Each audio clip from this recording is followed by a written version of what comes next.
लोग जो कोई मसला होंदा अपना मूँह होंदा भी आप जज कोल जाइए फैसला करनगे पर अजकल लोगों का जो नज़रिया ना वो चेंज हो गया क्योंकि उन्होंने विश्वास उठ गया। तुसीं विश्वास करदे हो सुप्रीम कोर्ट?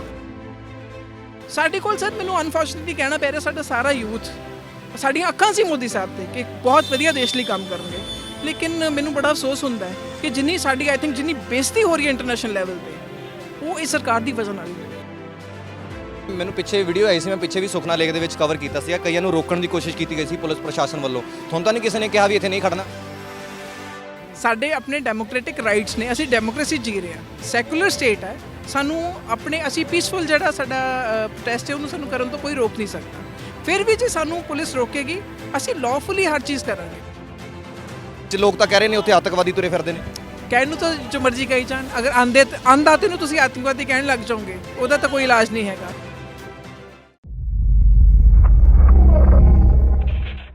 ਮਾਤਾ ਜੀ ਕੀ ਨਾਮ ਹੈ ਆਪਣਾ? ਮੈਂ ਜੀ ਪ੍ਰਭਜੋਤ ਕੌਰ। ਤੁਸੀਂ ਕਿੱਥੋਂ ਲੋਕਲ ਹੀ ਹੋ ਇੱਥੋਂ? ਬਿਲਕੁਲ ਲੋਕਲ ਹੈ ਜੀ। ਤੁਸੀਂ ਦਿੱਲੀ ਗਏ ਸੀਗੇ? ਬਿਲਕੁਲ ਜਾ ਕੇ ਆਏ ਜੀ। ਕੀ ਮਹਿਸੂਸ ਕੀਤਾ ਉੱਥੇ? ਕੀ ਫਰਕ ਹੈ ਉੱਥੇ ਦੇ ਮਾਹੌਲ ਦੇ ਵਿੱਚ? ਲੋਕ ਤਾਂ ਕਹਿ ਰਹੇ ਨੇ ਉੱਥੇ ਆਤੰਕਵਾਦੀ ਤੁਰੇ ਫਿਰਦੇ ਨੇ। ਕਹਿਣ ਨੂੰ ਤਾਂ ਜੋ ਮਰਜ਼ੀ ਕਹੀ ਜਾਣ, ਅਗਰ ਅੰਦਾਤੇ ਨੂੰ ਤੁਸੀਂ ਆਤੰਕਵਾਦੀ ਕਹਿਣ ਲੱਗ ਜਾਓਗੇ ਉਹਦਾ ਤਾਂ ਕੋਈ ਇਲਾਜ ਨਹੀਂ ਹੈਗਾ। ਜਿਹੜਾ ਸਾਰੀ ਦੁਨੀਆ ਨੂੰ ਰੋਟੀ ਦੇ ਰਿਹਾ ਹੈ ਉਹ ਕਦੋਂ ਤੋਂ ਆਤੰਕਵਾਦੀ ਦੀ ਡੈਫੀਨੇਸ਼ਨ 'ਚ ਆਉਣਾ ਸ਼ੁਰੂ ਹੋ ਗਿਆ। ਕਦੇ ਸਾਨੂੰ ਖਾਲਿਸਤਾਨੀ ਦੱਸਦੇ ਆ, ਕਦੇ ਉਹ ਅੱਤਵਾਦੀ ਦੱਸਦੇ ਆ। ਅਸੀਂ ਉਹ ਕਿਸਾਨ ਅੱਜ ਸੜਕ ਤੇ ਆ ਕੇ ਬੈਠਾ ਆਪਣੇ ਹੱਕਾਂ ਦੀ ਮੰਗ ਕਰ ਰਿਹਾ ਹੈ, ਜਿਹੜਾ ਕਿਸਾਨ ਸਾਰੀ ਦੁਨੀਆ ਨੂੰ ਦਾ ਪੇਟ ਭਰ ਰਿਹਾ ਹੈ। ਇਕੱਲੇ ਹਿੰਦੁਸਤਾਨ ਦਾ ਨਹੀਂ, ਸਾਰੀ ਦੁਨੀਆ ਨੂੰ ਸਪਲਾਈ ਹੁੰਦਾ ਹੈ ਜੋ ਉਹ ਪੈਦਾ ਕਰਦੇ। ਤਾਂ ਉੱਥੇ ਸਿੰਘੂ ਬਾਰਡਰ 'ਤੇ ਜਾ ਕੇ ਸਾਨੂੰ ਇਹ ਚੀਜ਼ ਦੀ ਸੂਝੀ ਆਈ ਕਿ ਸਾਨੂੰ ਆਪਣੇ ਲੈਵਲ 'ਤੇ ਇੱਥੇ ਆ ਕੇ ਲੋਕਲ ਲੈਵਲ 'ਤੇ ਕੁਝ ਕਰਨਾ ਚਾਹੀਦਾ ਹੈ। ਜਦੋਂ ਅਸੀਂ ਆਏ ਸੀ ਸਾਡੇ ਨਾਲ ਇੱਕ ਭੈਣ ਜੀ ਨੇ, ਉਹ ਬਿਲਕੁਲ ਇਕੱਲੇ ਖੜੇ ਹੋ ਕੇ ਇਸ ਚੌਂਕ 'ਚ ਧਰਨਾ ਦੇ ਰਹੇ ਸੀ। ਉਸ ਤੋਂ ਬਾਅਦ ਅਸੀਂ ਆਲਮੋਸਟ ਦਸੰਬਰ ਐਂਡ ਤੋਂ ਸ਼ੁਰੂ ਕੀਤਾ ਹੋਇਆ, ਹਰ ਰੋਜ਼ ਸ਼ਾਮ ਨੂੰ ਇੱਥੇ ਆਉਂਦੇ, ਹਾਜ਼ਰੀ ਲਵਾਉਂਦੇ ਹਾਂ। ਇਸ ਕਰਕੇ ਨੇ ਕਿ ਕਿਸੇ ਨੇ ਅਸੀਂ ਘਰ ਬੈਠ ਕੇ ਅਸੀਂ ਰੋਜ਼ ਉੱਥੇ ਨਹੀਂ ਜਾ ਸਕਦੇ, ਪੋਸੀਬਲ ਨਹੀਂ, ਕਿਉਂਕਿ ਲੇਡੀਜ਼ ਨੇ ਘਰ, ਬੱਚੇ ਨੇ। ਪਰ ਇੱਥੋਂ ਅਸੀਂ ਆਪਣਾ ਕੰਟਰੀਬਿਊਸ਼ਨ, ਜਿਹੜੇ ਸਾਡੇ ਵੀਰ ਭੈਣਾਂ ਬਜ਼ੁਰਗ ਸਾਡੇ ਹੀ ਬਾਪ ਨੇ, ਹੋ ਸਾਡੇ ਹੀ ਪਿਓ ਨੇ, ਸਾਡੀਆਂ ਹੀ ਮਾਵਾਂ ਨੇ ਜਿਹੜੀਆਂ ਜਾ ਕੇ ਬਾਰਡਰਾਂ 'ਤੇ ਬੈਠੀਆਂ ਨੇ। ਇੱਥੇ ਮੈਨੂੰ ਪਿੱਛੇ ਵੀਡੀਓ ਆਈ ਸੀ, ਮੈਂ ਪਿੱਛੇ ਵੀ ਸੁਖਨਾ ਲੇਕ ਦੇ ਵਿੱਚ ਕਵਰ ਕੀਤਾ ਸੀ। ਕਈਆਂ ਨੂੰ ਰੋਕਣ ਦੀ ਕੋਸ਼ਿਸ਼ ਕੀਤੀ ਗਈ ਸੀ ਪੁਲਿਸ ਪ੍ਰਸ਼ਾਸਨ ਵੱਲੋਂ। ਤੁਹਾਨੂੰ ਤਾਂ ਨਹੀਂ ਕਿਸੇ ਨੇ ਕਿਹਾ ਵੀ ਇੱਥੇ ਨਹੀਂ ਖੜਨਾ? ਦੇਖੋ ਸਰ, ਮੈਂ ਪੇਸ਼ੇ ਵਜੋਂ ਇੱਕ ਵਕੀਲ ਹਾਂ। ਸਾਡੇ ਆਪਣੇ ਡੈਮੋਕ੍ਰੈਟਿਕ ਰਾਈਟਸ ਨੇ, ਅਸੀਂ ਡੈਮੋਕ੍ਰੇਸੀ ਜੀ ਰਹੇ ਹਾਂ, ਸੈਕੂਲਰ ਸਟੇਟ ਹੈ, ਸਾਨੂੰ ਆਪਣੇ ਅਸੀਂ ਪੀਸਫੁਲ ਜਿਹੜਾ ਸਾਡਾ ਪ੍ਰੋਟੈਸਟ ਹੈ ਉਹਨੂੰ ਸਾਨੂੰ ਕਰਨ ਤੋਂ ਕੋਈ ਰੋਕ ਨਹੀਂ ਸਕਦਾ। ਫਿਰ ਵੀ ਜੇ ਸਾਨੂੰ ਪੁਲਿਸ ਰੋਕੇਗੀ ਅਸੀਂ lawfully ਹਰ ਚੀਜ਼ ਕਰਾਂਗੇ, ਲਾਅ ਤੋਂ ਬਾਹਰ ਜਾਣ ਦੀ ਕੋਸ਼ਿਸ਼ ਨਹੀਂ ਕਰਾਂਗੇ ਕਦੇ ਵੀ। ਨਾ ਹੀ ਜਿਹੜੇ ਕਿਸਾਨ ਵੀ ਕਿਸੇ ਵੀ ਮੋਰਚੇ ਤੇ ਬੈਠੇ ਆ, ਚਾਹੇ ਉਹ ਸਿੰਘੂ ਬਾਰਡਰ ਹੈ, ਗਾਜ਼ੀਪੁਰ ਬਾਰਡਰ ਹੈ ਜਾਂ ਟਿਕਰੀ ਬਾਰਡਰ ਹੈ, ਕੋਈ ਵੀ ਬਾਰਡਰ ਤੇ ਬੈਠੇ ਆ, ਉਹ ਸਭ lawful ਪ੍ਰੋਟੈਸਟ ਚੱਲ ਰਿਹਾ। ਅੱਛਾ, ਮੈਂ ਇੱਕ ਜਦ ਉੱਥੇ ਪ੍ਰੋਟੈਸਟ ਚੱਲ ਰਿਹਾ ਸੀਗਾ, ਛੋਟੇ ਬੱਚੇ ਸੀਗੇ ਸਾਈਕਲਿੰਗ ਕਰਕੇ ਉੱਥੇ ਪਹੁੰਚੇ ਸੀ ਸੁਖਨਾ ਲੇਕ ਦੇ ਵਿੱਚ। ਪੁਲਿਸ ਪ੍ਰਸ਼ਾਸਨ ਦਾ ਇੱਕ ਸਵਾਲ ਸੀਗਾ, ਕਹਿੰਦੇ ਵੀ ਤੁਹਾਡੇ ਕੋਲ ਰਾਈਟ ਨਹੀਂ ਹੈਗਾ ਕਿ ਤੁਸੀਂ ਕੋਈ ਨਾਰਾ ਲਾ ਸਕਦੇ ਹੋ। ਇਹ ਸੱਚ ਹੈ ਗੱਲ? ਕਿਉਂ ਨਹੀਂ ਹੈਗਾ ਸਰ? ਸਾਨੂੰ ਹਰ ਚੀਜ਼, ਮੈਂ ਤੁਹਾਨੂੰ ਕਹਿੰਦਾ lawfully ਦਾ ਮਤਲਬ ਹੈ ਕਾਨੂੰਨ ਦੇ ਦਾਇਰੇ 'ਚ ਰਹਿ ਕੇ ਅਸੀਂ ਕੁਝ ਵੀ ਕਰ ਸਕਦੇ ਹਾਂ। ਮੈਨੂੰ ਫਰੀडम ਆਫ ਸਪੀਚ ਹੈ, ਫਰੀडम ਆਫ ਐਕਸਪ੍ਰੈਸ਼ਨ ਹੈ। ਮੈਨੂੰ ਆਰਟੀਕਲ 14, ਆਰਟੀਕਲ 16 ਸਾਨੂੰ ਆਜ਼ਾਦੀ ਦੇ ਰਹੇ ਹੈ ਤੇ ਸਾਨੂੰ ਕਦੇ ਕੋਈ ਰੋਕ ਹੀ ਨਹੀਂ ਸਕਦਾ ਇਸ ਗੱਲ ਤੋਂ। ਉੱਥੇ ਹੋ ਸਕਦਾ ਅਗਰ ਤੁਸੀਂ ਦਫਾ 44 ਲਾ ਦੋਗੇ, ਜਿੱਦਾਂ ਹੁਣ ਹਰਿਆਣੇ ਵਾਲੇ ਨੇ ਕੀਤਾ, ਜਿੱਥੇ 4 ਬੰਦੇ ਤੋਂ ਪੋਸੈਸ਼ਨ ਦੇਖੋਗੇ 44 ਲਾ ਕੇ ਚੱਲੋਗੇ, ਫਿਰ ਤੁਸੀਂ ਸਪਰੈਸ ਕਰ ਰਹੇ ਹੋ। ਲੇਕਿਨ ਤੁਸੀਂ ਜਿਹੜਾ ਲੋਕ ਮਤ ਔਰ ਲੋਕ ਰਾਏ ਔਰ ਲੋਕ ਭਲਾਈ, ਇਹਨੂੰ ਕਦੇ ਕੋਈ ਰੋਕ ਨਹੀਂ ਸਕਦਾ, ਕੋਈ ਸਰਕਾਰ ਨਹੀਂ ਇਹਨੂੰ ਰੋਕ ਸਕਦੀ। ਇਹ ਮੇਰਾ ਨਿੱਜੀ ਵਿਚਾਰ ਹੈ। ਤੁਸੀਂ ਐਡਵੋਕੇਟ ਹੋ, ਇੱਕ ਸਵਾਲ ਪੁੱਛਣਾ ਮੇਰਾ ਫਰਜ਼ ਬਣਦਾ, ਕਿਉਂਕਿ ਅੱਜ ਕੱਲ੍ਹ ਹਮੇਸ਼ਾ ਆਪਾਂ ਕਹਿ ਦਿੰਦੇ ਆ ਵੀ ਲੋਕ ਜੇ ਕੋਈ ਮਸਲਾ ਹੁੰਦਾ, ਕੋਈ ਘਰ ਦੇ ਵਿੱਚ ਘਰੇਲੂ ਨੁਕਸਾਨ ਹੁੰਦਾ ਹੈ, ਕੁਝ ਵੀ ਮਸਲੇ ਹੁੰਦੇ ਨੇ, ਆਪਾਂ ਐਡਵੋਕੇਟ ਕੋਲੇ ਜਾਂਦੇ ਆ ਜਾਂ ਜੱਜ ਕੋਲੇ ਜਾਂਦੇ ਆ, ਸੁਪਰੀਮ ਕੋਰਟ ਵੱਲ ਜਾਂਦੇ ਆ। ਆਪਣਾ ਮੂੰਹ ਹੁੰਦਾ ਵੀ ਆਪਾਂ ਜੱਜ ਕੋਲ ਜਾਈਏ ਫੈਸਲਾ ਕਰਨਗੇ, ਪਰ ਅੱਜ ਕੱਲ੍ਹ ਲੋਕਾਂ ਦਾ ਜਿਹੜਾ ਨਜ਼ਰੀਆ ਨਾ ਉਹ ਚੇਂਜ ਹੋ ਗਿਆ ਕਿਉਂਕਿ ਉਹਨਾਂ ਨੂੰ ਵਿਸ਼ਵਾਸ ਉੱਠ ਗਿਆ। ਤੁਸੀਂ ਵਿਸ਼ਵਾਸ ਕਰਦੇ ਹੋ ਸੁਪਰੀਮ ਕੋਰਟ? ਦੇਖੋ ਸਰ, ਸੁਪਰੀਮ ਕੋਰਟ ਸਾਡੇ ਹਿੰਦੁਸਤਾਨ ਦੀ ਡੈਮੋਕ੍ਰੈਟਿਕ ਸੈਟਅਪ ਦਾ ਸਭ ਤੋਂ ਵੱਡਾ, ਜਿਹੜੀ ਕਨਸਟੀਟਿਊਸ਼ਨਲ ਮਸ਼ੀਨਰੀ ਹੈ ਉਹਦਾ ਸਭ ਤੋਂ ਵੱਡਾ ਹਿੱਸਾ ਹੈ। ਸੁਪਰੀਮ ਕੋਰਟ ਅਗਰ ਲੋਕ ਹਿੱਤ ਦੇ ਵਿੱਚ ਅਗਰ ਉਹ ਆਪਣੀ ਪਾਵਰ ਐਕਸਰਸਾਈਜ਼ ਕਰਕੇ ਡਿਸੀਜਨ ਦੇਗਾ ਤਾਂ ਮੇਰੇ ਖਿਆਲ ਹਿੰਦੁਸਤਾਨ ਦਾ ਕੋਈ ਵੀ ਐਸਾ ਸਿਟੀਜ਼ਨ ਨਹੀਂ ਹੈਗਾ, ਕੋਈ ਐਸਾ ਨਾਗਰਿਕ ਨਹੀਂ ਜਿਹੜਾ ਉਹਨੂੰ ਸਲਾਮ ਨਹੀਂ ਕਰੇਗਾ। ਪਰ ਅਗਰ ਉਸ ਕੁਰਸੀ ਤੋਂ, ਉਸ ਚੇਅਰ ਤੋਂ, ਉਸ ਡੈਜ਼ਿਗਨੇਸ਼ਨ ਤੋਂ ਅਸੀਂ ਉੱਥੇ ਕਿਸੇ ਜੱਜ ਨੂੰ ਸਲੂਟ ਨਹੀਂ ਕਰਦੇ, ਅਸੀਂ ਉਸ ਡੈਜ਼ਿਗਨੇਸ਼ਨ ਨੂੰ ਸਲਾਮ ਕਰਦੇ ਹਾਂ ਬਾਈ ਵਰਚੂ ਆਫ ਸਾਡੀ ਕਨਸਟੀਟਿਊਸ਼ਨ, ਜਿਹਨੂੰ ਅਸੀਂ ਲਾਅ ਆਫ ਦਾ ਲੈਂਡ ਕਹਿੰਦੇ ਹਾਂ। ਜੇ ਲਾਅ ਆਫ ਦੇ ਲੈਂਡ ਦਾ ਹੀ ਤੁਸੀਂ ਰਿਸਪੈਕਟ ਨਹੀਂ ਕਰੋਗੇ, ਚਾਹੇ ਉਹ ਸੁਪਰੀਮ ਕੋਰਟ ਜੱਜ ਹੋਵੇ, ਚਾਹੇ ਉਹ ਹਾਈ ਕੋਰਟ ਜੱਜ ਹੋਵੇ, ਚਾਹੇ ਕੋਈ ਵੀ ਹੋਵੇ, ਚਾਹੇ ਇੱਕ ਆਮ ਨਾਗਰਿਕ ਹੋਵੇ, ਅਸੀਂ ਆਪਣੇ ਉਹ ਕਨਸਟੀਟਿਊਸ਼ਨਲ ਸੈਟਅਪ ਦੇ ਵਿੱਚ ਉਹਦੇ ਦਾਇਰੇ 'ਚ ਰਹਿ ਕੇ ਜਦੋਂ ਵੀ ਕੋਈ ਇੰਸਟੀਟਿਊਸ਼ਨ ਕੰਮ ਕਰੇਗੀ ਉਹ ਅਨਿਆਂ ਨਹੀਂ ਕਰ ਸਕਦੀ। ਚਾਹੇ ਉਹ ਚੀਫ ਜਸਟਿਸ ਹੈ, ਚਾਹੇ ਉਹ ਇੱਕ ਹਾਈ ਕੋਰਟ ਜੱਜ ਹੈ, ਚਾਹੇ ਉਹ ਲੋਕਲ ਜੁਡੀਸ਼ਰੀ ਜਿਹੜੀ ਸਾਡੀ ਗ੍ਰਾਸ ਰੂਟ ਲੈਵਲ ਦੀ ਜੁਡੀਸ਼ਰੀ ਹੈ, ਕੋਈ ਵੀ ਬੰਦਾ ਉਸ ਦਾਇਰੇ 'ਚ ਰਹਿ ਕੇ ਕੰਮ ਕਰੇਗਾ ਤਾਂ ਉਹ ਕਦੇ ਬਾਹਰ ਨਹੀਂ ਜਾ ਸਕਦਾ। ਐਂਡ ਉਹ ਹਮੇਸ਼ਾ ਹੀ ਜਿਹੜਾ ਵੈਲਫੇਅਰ ਸਟੇਟ ਦਾ ਸਾਡਾ ਕਨਸੈਪਟ ਹੈਗਾ ਕਨਸਟੀਟਿਊਸ਼ਨਰੀ, ਉਹ ਉਹਦੇ 'ਤੇ ਹੀ ਚੱਲੇਗਾ। ਅੱਛਾ ਮੈਂ ਦਿੱਲੀ ਦੇ ਵਿੱਚ ਸੀਗਾ, ਲਗਾਤਾਰ ਦਿੱਲੀ ਤੋਂ ਕਵਰ ਕਰ ਰਹੇ ਸੀ। ਬੈਕ ਸਟੇਜ ਤੇ ਮੈਨੂੰ ਇੱਕ ਜੱਜ ਮਿਲੇ, ਉੱਥੇ ਕਾਫੀ ਜੱਜ ਜਿਹੜੇ ਸੀਗੇ ਉੱਥੇ ਪਹੁੰਚੇ ਸੀਗੇ, ਕਾਫੀ ਮਾਨਯੋਗ ਜੱਜ ਜਿਹੜੇ ਸੀਗੇ ਉੱਥੇ ਪਹੁੰਚੇ ਸੀਗੇ। ਉਹਨਾਂ ਨਾਲ ਗੱਲਬਾਤ ਕੀਤੀ ਤਾਂ ਉਹਨਾਂ ਦਾ ਇੱਕ ਉਹਨਾਂ ਨੇ ਟਿੱਪਣੀ ਕਰੀ। ਉਹ ਕਹਿੰਦੇ ਵੀ ਸੁਪਰੀਮ ਕੋਰਟ ਦੇ ਵਿੱਚ ਵੀ ਕਈ ਜੱਜਿਸ ਇਹਨਾਂ ਦੇ ਹੀ ਬਿਠਾਏ ਹੋਏ ਨੇ, ਵੀ ਆਪਾਂ ਉਹਨਾਂ ਦੀ ਜੱਜਮੈਂਟ ਨੂੰ ਪੂਰਾ ਸਹੀ ਨਹੀਂ ਮੰਨ ਸਕਦੇ। ਤੁਹਾਨੂੰ ਲੱਗਦਾ ਵੀ ਇਹ ਚੀਜ਼ ਸਹੀ ਹੈ? ਦੇਖੋ ਸਰ, ਪੋਲੀਟੀਕਲ ਜਿਹੜਾ ਇੰਟਰਫੇਰੈਂਸ ਜੁਡੀਸ਼ਰੀ 'ਚ ਆ ਗਿਆ, ਉਹ ਸਾਨੂੰ ਚਾਹੇ ਉਹਦੇ ਲਈ ਕੋਈ ਬੋਲੇ ਨਾ ਬੋਲੇ, ਬੇਬਾਕ ਹੋ ਕੇ ਬੋਲਣਾ ਅਗੇਨ ਸਾਡੀ ਕਨਸਟੀਟਿਊਸ਼ਨ ਜਿਹੜੀ ਹੈਗੀ ਉਹ ਸਾਨੂੰ ਇਜਾਜ਼ਤ ਨਹੀਂ ਦੇ ਰਹੀ। ਲੇਕਿਨ ਜਿਹੜੀ ਸਾਡੀ ਜ਼ਮੀਰ ਹੈ ਨਾ, ਜਿਹੜਾ ਸਾਡੇ 'ਚ ਇਨਸਾਨੀਅਤ ਹੈ, ਜਦੋਂ ਅਸੀਂ ਲਾਅ ਦੀ ਗੱਲ ਕਰਦੇ ਹਾਂ, ਲਾਅ 'ਚ ਵੀ ਇਕੁਇਟੀ, ਹਰ ਫੈਸਲਾ ਸਰ ਲਾਅ ਦੇ ਬੇਸਿਸ ਤੇ ਕਦੇ ਨਹੀਂ ਹੋ ਸਕਦਾ। ਉੱਥੇ ਵੀ ਸਾਨੂੰ ਇਨਸਾਨੀਅਤ, ਜਿਹੜੇ ਫੈਕਟਸ ਆਫ ਦਾ ਕੇਸ ਨੇ, ਜਿਸ 'ਚ ਸਾਨੂੰ ਇਕੁਇਟੀ ਜਿਹਨੂੰ ਕਹਿੰਦੇ, ਉਹਦੇ ਤੇ ਆ ਕੇ ਅਸੀਂ ਫੈਸਲੇ ਹੁੰਦੇ ਆ। ਲਾਅ ਤਾਂ ਹੈ ਹੀ ਆਫ ਕੋਰਸ, ਤੁਹਾਨੂੰ ਰੈਸਕਿਊ ਲਾਅ ਕਰਦਾ ਹੈ, ਬਟ ਇਨਸਾਨੀਅਤ ਕਦੇ ਨਹੀਂ ਮਰੀ ਨਾ। ਕਾਨੂੰਨ ਦੇ ਅੱਖਾਂ ਤੇ ਪੱਟੀ ਜ਼ਰੂਰ ਬੰਨੀ ਹੈ, ਇਹ ਅਸੀਂ ਸਾਰੇ ਮੰਨਦੇ ਹਾਂ, ਪਰ ਕਾਨੂੰਨ ਬੋਲਾ ਤੇ ਗੁੰਗਾ ਨਹੀਂ ਹੈਗਾ। ਉਹ ਦੋ ਚੀਜ਼ਾਂ ਨੂੰ ਕੰਸੀਡਰ ਕਰਨਾ ਹੀ ਪਏਗਾ, ਚਾਹੇ ਕੋਈ ਵੀ ਹੈ। ਕੀ ਲੱਗਦਾ ਹੋਰ ਕਿੰਨਾ ਕੁ ਸਮਾਂ ਲੱਗ ਸਕਦਾ ਹੈ ਹੁਣ? ਸਰ ਮੈਂ ਇੱਕ ਛੋਟੀ ਜਿਹੀ ਗੱਲ ਤੁਹਾਨੂੰ ਬੇਨਤੀ ਕਰਨੀ ਚਾਹੂੰਗੀ ਕਿ ਜਿਹੜੇ ਮੇਰੇ ਵੀਰ ਭੈਣਾਂ ਬਾਰਡਰ ਤੇ ਬੈਠੇ ਆ, ਜਦੋਂ ਤੁਸੀਂ ਜੰਗ ਦੇ ਮੈਦਾਨ 'ਚ ਆ ਗਏ ਨਾ, ਜਦੋਂ ਤੁਹਾਡੀ ਇਹ ਸ਼ਾਂਤਮਈ ਇੱਕ ਜੰਗ ਸ਼ੁਰੂ ਹੋਗੀ, ਇਹ ਇੱਕ ਰੈਵੋਲੂਸ਼ਨ ਆ ਰਹੀ ਹੈ। ਇਸ ਗੱਲ ਨੂੰ ਸਰਕਾਰ ਸਮਝੇ, ਜਿੰਨੀ ਜਲਦੀ ਸਮਝੇਗੀ ਉਨੀ ਜਲਦੀ ਸਰਕਾਰ ਦੀ ਜਿੱਤ ਹੈ। ਅਗਰ ਲੋਕਾਂ ਦੀ ਜਿੱਤ ਹੈ ਤਾਂ ਸਰਕਾਰ ਦੀ ਵੀ ਜਿੱਤ ਹੈ। ਤੇ ਅਗਰ ਸਰਕਾਰ ਇਹਨੂੰ ਅੱਖੋਂ ਪਰੋਖੇ ਕਰੇਗੀ, ਇਹ ਲੋਕ ਮਤ ਹੈ, ਇਹ ਲੋਕ ਆਦੇਸ਼ ਹੈ, ਲੋਕ ਲਹਿਰ ਹੈ, ਤੁਸੀਂ ਇਹਨੂੰ ਕਦੇ ਦਬਾ ਨਹੀਂ ਸਕੋਗੇ। ਔਰ ਇੰਨੀ ਸ਼ਾਂਤਮਈ ਹੈ, ਮੈਂ ਦਾਦ ਦਿੰਦੀ ਹਾਂ ਆਪਣੇ ਜਿੰਨੇ ਵੀ ਉੱਥੇ ਬਜ਼ੁਰਗ ਜਿਹੜੇ ਸਾਡੇ ਲੀਡਰ ਸਾਹਿਬਾਨ ਨੇ ਖਾਸ ਕਰਕੇ, ਕਿ ਉਹ ਕਿਸ ਤਰ੍ਹਾਂ ਇਸ ਜਿਹੜੀ ਪੂਰੀ ਮੂਵਮੈਂਟ ਨੂੰ ਉਹ ਲੀਡ ਕਰ ਰਹੇ ਹੈ। ਬਹੁਤ ਸਾਰੀਆਂ ਸ਼ਕਤੀਆਂ ਆਈਆਂ ਜਿਹੜੀਆਂ ਇਹਨੂੰ ਗਿਰਾਉਣਾ ਚਾਹ ਰਹੀਆਂ, ਉਹ ਅਸੀਂ ਰੋਜ਼ ਗਾਹੇ ਬਗਾਹੇ ਸਾਨੂੰ ਨਜ਼ਰ ਆ ਰਿਹਾ ਵਿੱਚੋਂ। ਲੇਕਿਨ ਜਿਹੜਾ ਸਾਡਾ ਸੰਜਮ ਹੈ, ਜਿੰਨੇ ਅਸੀਂ ਸ਼ਾਂਤੀ ਨਾਲ ਅੱਗੇ ਵਧ ਰਹੇ ਹਾਂ, ਇਹ ਜਿਹੜਾ ਅੰਦੋਲਨ ਹੈ, ਇਹ ਡੈਫੀਨੇਟਲੀ 100% ਹੀ ਕਾਮਯਾਬ ਹੋਏਗਾ। ਇਹਨੂੰ ਕੋਈ ਨਹੀਂ, ਕਿਉਂਕਿ ਉਹਦੇ ਵਿੱਚ ਕੱਲੀ ਇੱਕ ਕੌਮ, ਇੱਕ ਫਿਰਕਾ, ਇਹ ਤਾਂ ਸਵਾਲ ਖਤਮ ਹੋ ਗਿਆ। ਹੁਣ ਅਸੀਂ ਜਿਹੜਾ ਸੈਕੂਲਰ ਸਟੇਟ ਦਾ ਕਨਸੈਪਟ ਸੀ ਨਾ, ਸਹੀ ਮੈਨੇਜ ਤਾਂ ਅਗਰ ਸਰ ਤੁਸੀਂ ਮੇਰੇ ਤੋਂ ਪੁੱਛਦੇ ਹੋ, ਮੈਂ ਹਿੰਦੁਸਤਾਨ 'ਚ ਇੰਨੀ ਪਿਆਰੀ ਹਿੰਦੁਸਤਾਨ ਸੈਕੂਲਰ ਸਟੇਟ ਦੀ ਜਿਹੜੀ ਡੈਫੀਨੇਸ਼ਨ ਹੈ, ਉਹ ਪਹਿਲੀ ਵਾਰ ਮੈਨੂੰ ਦੇਖਣ ਨੂੰ ਮਿਲੀ ਹੈ।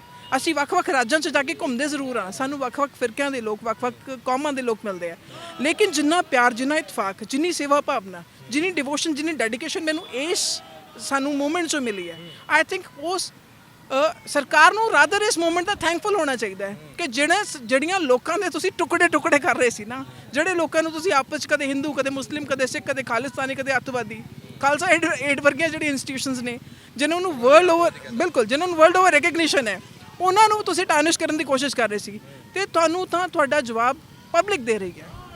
ਲੋਕ ਮਤ, ਇਹ ਜਨ ਆਦੇਸ਼ ਹੈ, ਇਹਨੂੰ ਐਕਸੈਪਟ ਕਰੋ, ਚਾਹੇ ਉਹ ਹਰਿਆਣਾ ਗਵਰਨਮੈਂਟ ਹੈ, ਪੰਜਾਬ ਗਵਰਨਮੈਂਟ ਹੈ, ਸੈਂਟਰ ਗਵਰਨਮੈਂਟ ਹੈ, ਕੋਈ ਵੀ ਗਵਰਨਮੈਂਟ ਹੈ। ਗਵਰਨਮੈਂਟ ਹਮੇਸ਼ਾ by the people, for the people and from the people ਹੈ, ਜਿਹੜਾ ਸਾਡਾ। ਅੱਛਾ ਤੁਸੀਂ ਐਡਵੋਕੇਟ ਹੋ, ਆਖਰੀ ਸਵਾਲ ਮੇਰਾ ਤੁਹਾਡੇ ਲਈ ਹੋਊਗਾ, ਜ਼ਿਹਨ ਦੇ ਵਿੱਚ ਕੀ ਆਉਂਦਾ ਮੈਮ ਜਦ ਇੱਕ ਨਾਮ ਸੁਣਦੇ ਹੋ ਨਰਿੰਦਰ ਮੋਦੀ? ਸਰ ਮੈਂ ਸ਼ੁਰੂ ਤੋਂ ਓਨੈਸਟਲੀ, ਇਹ ਮੇਰਾ ਪਰਸਨਲ ਓਪੀਨੀਅਨ, ਮੈਂ ਉਹਨਾਂ ਦੀ ਸਪੋਰਟਰ ਨਹੀਂ ਸੀ, ਕਿਉਂਕਿ ਜਦੋਂ ਮੈਂ ਆਈਡੀਓਲੋਜੀ ਦੇਖਦੀ ਹੈ ਨਾ, ਅਸੀਂ ਉਸ ਗਵਰਨਮੈਂਟ ਨੂੰ, ਮੈਂ ਨਹੀਂ ਕਿ ਮੈਂ ਪ੍ਰੋ ਕਾਂਗਰਸ ਆਈ ਹਾਂ, ਮੈਂ ਪ੍ਰੋ ਆਪ ਆਈ ਹਾਂ, ਮੈਨੂੰ ਕਿਸੇ ਪਾਰਟੀ ਨਾਲ ਪੋਲੀਟੀਕਲ ਨਾਲ ਲੈਣਾ ਦੇਣਾ ਨਹੀਂ ਹੈ।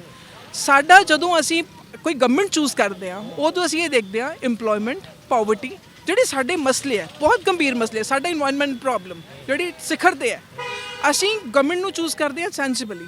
ਪਰ ਮੈਨੂੰ ਹੈਰਾਨੀ, ਤਾਜੁਬ ਇਸ ਗੱਲ ਦਾ ਹੁੰਦਾ ਹੈ ਕਿ ਬੀਜੇਪੀ ਵਰਗੀ ਬਹੁਤ ਪੜ੍ਹੇ ਲਿਖੇ ਲੋਕ ਨੇ ਬੀਜੇਪੀ ਪਾਰਟੀ 'ਚ, ਸਾਡੇ ਕੋਲ ਅਟਲ ਬਿਹਾਰੀ ਵਾਜਪਾਈ ਸਾਹਿਬ ਵੀ ਸੀ, ਵਿਦ ਆਲ ਰਿਸਪੈਕਟ। ਮੇਰੇ ਨਿੱਜੀ ਤੌਰ ਤੇ ਉਹਨਾਂ ਦੀ ਜ਼ਿੰਦਗੀ ਜਿਵੇਂ ਮਰਜ਼ੀ ਰਹੀ ਹੋਵੇ, ਉਹ ਪ੍ਰੋ ਕਿਸੇ ਜਮਾਤ ਦੇ ਰਹੇ ਹੋਣ ਜਾਂ ਕੁਝ ਵੀ ਹੋਵੇ, ਪਰ ਜਦੋਂ ਦੇਸ਼ ਦੀ ਗੱਲ ਹੋਈ, ਉਹਨਾਂ ਨੇ ਬਹੁਤ ਪਿਆਰਾ ਕੰਮ ਕੀਤਾ, ਇਹ ਅਸੀਂ ਸਾਰੇ ਜਾਣਦੇ ਹਾਂ।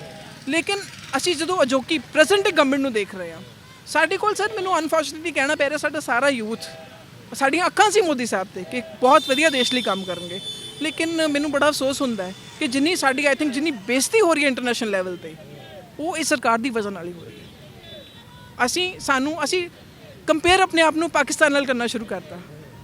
ਕੋਈ ਵੀ ਮੁੱਦਾ ਹੁੰਦਾ ਪੰਜਾਬ ਦੇ ਵਿੱਚ, ਹੁਣ ਜਿਵੇਂ ਲੋਕ ਲੰਗਰ ਲਾ ਰਹੇ ਨੇ, ਬਹੁਤ ਵੱਡਾ ਫੰਡ ਕਹਿੰਦੇ ਇਹਨਾਂ ਨੂੰ ਫੰਡ ਆ ਰਿਹਾ, ਹੁਣ ਇੱਕ ਬੱਚਾ ਜਿਹੜਾ ਆਪਣਾ ਬਾਹਰ ਭੇਜਿਆ ਹੁੰਦਾ, ਹੁਣ ਉਹ ਆਪਣੀ ਫੈਮਿਲੀ ਵਾਸਤੇ ਸਪੋਰਟ ਨਹੀਂ ਕਰੂਗਾ ਤਾਂ ਕਦ ਕਰੂਗਾ? ਸਰ ਮੈਂ ਜ਼ਰੂਰ ਕਹਿਣਾ ਚਾਹੂੰਗੀ, ਮੈਂ ਮੋਦੀ ਸਾਹਿਬ ਨੂੰ ਡਾਇਰੈਕਟਲੀ ਲਲਕਾਰ ਕੇ ਗੱਲ ਕਹਿਣਾ ਚਾਹੁੰਦੀ ਹਾਂ, ਮੋਦੀ ਸਾਹਿਬ, ਜਿਸ ਹਿੰਦੁਸਤਾਨ ਦੀ ਸਰਜ਼ਮੀਨ ਤੇ ਤੁਸੀਂ ਬੈਠੇ ਹੋ ਨਾ, ਇੱਥੇ ਭਗਵਾਨ ਸ਼੍ਰੀ ਰਾਮ ਹੋਏ, ਗੁਰੂ ਨਾਨਕ ਸਾਹਿਬ ਤੋਂ ਪਹਿਲਾਂ ਕ੍ਰਿਸ਼ਨ ਮਹਾਰਾਜ ਆਏ, ਫਿਰ ਗੁਰੂ ਰਾਮਚੰਦਰ ਜੀ ਆਏ, ਇੱਕ ਸਾਡੇ 4 ਯੁਗਾਂ ਦੇ ਵਿੱਚ ਜਿਹੜੇ ਯੁੱਗ ਪੁਰਸ਼ ਜਿਨ੍ਹਾਂ ਨੂੰ ਕਿਹਾ ਗਿਆ ਉਹ ਚੱਲੇ। ਐਂਡ ਰਘੁਕੁਲ ਰੀਤ ਸਦਾ ਚਲੀ ਆਈ, ਪ੍ਰਾਣ ਜਾਏ ਪਰ ਬਚਨ ਨਾ ਜਾਏ। ਜੇ ਅਸੀਂ ਸ਼੍ਰੀ ਰਾਮਚੰਦਰ ਜੀ ਦੀ ਗੱਲ ਕਰੀਏ, ਐਸਾ ਪਿਆਰਾ ਯੁੱਗ ਪੁਰਸ਼ ਆਈ ਥਿੰਕ ਸੰਸਾਰ ਨੂੰ ਉਸ ਤੋਂ ਅਗਲੇ ਯੁੱਗ 'ਚ ਨਹੀਂ ਮਿਲਿਆ। ਉਹਨਾਂ ਨੇ ਮਰਿਆਦਾ ਪੁਰਸ਼ੋਤਮ ਉਹਨਾਂ ਨੂੰ ਕਿਹਾ ਗਿਆ। ਬਚਨ ਦੀ ਗੱਲ ਉਹਨਾਂ ਨੇ ਕੀਤੀ ਕਿ ਜ਼ਬਾਨ ਦੇ ਇੰਨੇ ਪੱਕੇ ਸੀ। ਮੋਦੀ ਸਾਹਿਬ ਤੁਸੀਂ ਰਾਮ ਰਾਜ ਦੀ ਗੱਲ ਕਰਦੇ ਹੋ, ਤੁਸੀਂ ਤੁਹਾਡਾ ਬਚਨ ਕਿੱਥੇ ਗਿਆ? ਤੁਸੀਂ 125 ਕਰੋੜ ਹਿੰਦੁਸਤਾਨੀ ਦੀ ਗੱਲ ਕਰਦੇ ਹੋ। ਤੁਸੀਂ 125 ਕਰੋੜ ਹਿੰਦੁਸਤਾਨੀ ਨੂੰ ਜਦੋਂ ਓਥ ਲਈ ਸੀ ਪ੍ਰਾਈਮ ਮਿਨਿਸਟਰ ਦੀ, ਉਦੋਂ ਤੁਸੀਂ ਉਹਨਾਂ ਨੂੰ ਇੱਕ ਬਚਨ ਦਿੱਤਾ ਸੀ ਕਿ ਮੈਂ ਵੈਲਫੇਅਰ ਸਟੇਟ ਲਈ ਕੰਮ ਕਰੂੰਗਾ। ਕੀ ਬਚਨ ਦੀ ਪਾਲਣਾ ਕਰ ਰਹੇ ਹੋ? ਰਾਮ ਮੰਦਿਰ ਉਸਾਰਨ ਨਾਲ ਰਾਮ ਜੀ ਨੇ ਖੁਸ਼ ਨਹੀਂ ਹੋ ਜਾਣਾ। ਸਾਡੇ ਲਈ ਆਈ ਥਿੰਕ ਹਿੰਦੂ ਵੀਰਾਂ ਨਾਲੋਂ ਜ਼ਿਆਦਾ ਸਿੱਖ ਵੀਰਾਂ ਨੂੰ ਖੁਸ਼ੀ ਹੈ ਕਿ ਕਿਸੇ ਦਾ ਪੂਜਾ ਦਾ ਸਥਲ ਬਣਦਾ ਹੈ। ਮੈਨੂੰ ਬਹੁਤ ਖੁਸ਼ੀ ਹੈ, ਸੈਲੂਟਡ ਕਿ ਪਾਤਸ਼ਾਹ ਨੇ ਉਹ ਦਿਨ ਦਿਖਾਇਆ ਕਿ ਸਾਡੇ ਕੋਲ ਰਾਮ ਮੰਦਿਰ ਵੀ ਆਇਆ, ਸਾਡੇ ਕੋਲ ਬਾਬਰੀ ਮਸਜਿਦ ਜਿਹੜੀ ਅਸੀਂ ਢਾਹਤੀਆਂ, ਕਿਉਂ ਢਾਈਆਂ? ਸਾਡੇ ਕੋਲ ਉਹ ਵੀ ਹੋਣੀ ਚਾਹੀਦੀ ਹੈ।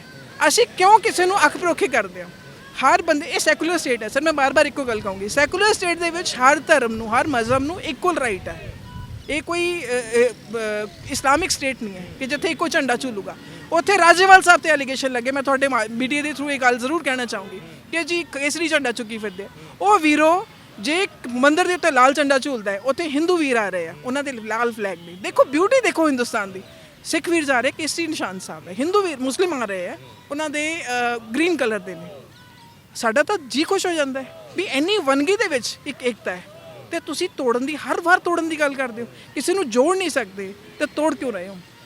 ਔਰ ਪਲੀਜ਼ ਰੱਬ ਦਾ ਵਾਸਤਾ ਰਾਮਚੰਦਰ ਜੀ ਤੇ ਕ੍ਰਿਸ਼ਨ ਮਹਾਰਾਜ ਦੇ ਨਾਮ ਲੈਣੇ ਬੰਦ ਕਰ ਦਿਓ, ਕਿਉਂਕਿ ਤੁਸੀਂ ਇੰਨੀ ਕੁ ਬਦਨਾਮੀ ਕਰ ਰਹੇ ਹੋ ਜਦੋਂ ਤੁਸੀਂ ਉਹ ਇਹੋ ਜਿਹੀਆਂ ਪਵਿੱਤਰ ਯੁੱਗ ਪੁਰਸ਼ਾਂ ਦੇ ਨਾਂ ਲੈਂਦੇ ਹੋ। ਤਾਰ ਕਰਕੇ ਰੱਖਤਾ ਤੁਸੀਂ।